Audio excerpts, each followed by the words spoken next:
என்ன சார் நீங்க எங்க இங்க வந்தீங்க? இந்த பணம் எல்லாம் சரியா இருக்குல்ல? கணக்கு எண்ணி பாத்துட்டீங்கல்ல? எண்ணி பார்த்தேன், கணக்கு சரியில்லை. அதான் வந்தேன். அது எப்படிங்க சரியில்லை? நான் கணக்கு பண்ணி தானே கொடுத்துருக்கேன். கணக்கு பண்றியா? தெரியுது தம்பி. மரியாதையா சாவி எடுத்து அந்த கதவை திறந்து பொண்ணு வெளியே உண்டா. என்ன என்ன பொண்ணு என்ன சாவி? ஏய், என்ன பைத்தியக்காரத்தனமா பேசுறேன்? அடிக்கிறேன். ஏய், இதுதான் சாவி. எந்த சாவி சார்? கள்ளச்சாவிடா.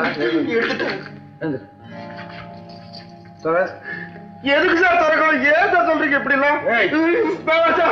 அறையே தாங்க முடியல, முழுசா கொடுத்தீங்க. ஒட்டிய வயிறு பாதையில் தவிக்குதடா. சில பாவிகளானவன் பஞ்சையின் உயிரை தினம் தினம் பறிக்குதடா.